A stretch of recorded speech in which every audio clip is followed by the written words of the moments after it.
13 লাখের রেন্টালটা আপনারা যেটা শুনেছেন এটা কারেক্ট।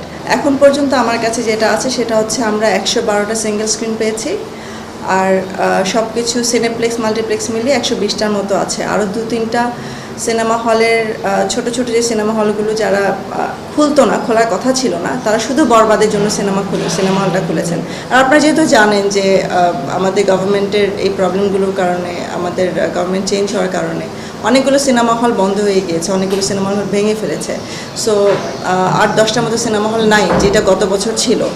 তো ওই হিসেবে আমার মনে হয় যে আমরা ম্যাক্সিমাম সিনেমা হলটাই পেয়েছি। আর এখন পর্যন্ত অনেকেই চেষ্টা করছে সিনেমাটা নেয়ার জন্য।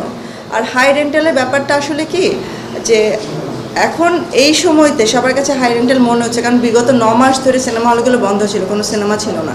তো এই জন্য সিনেমা হল মালিকদের কাছে মনে হচ্ছে যে এটা একটু হাই রেন্টাল।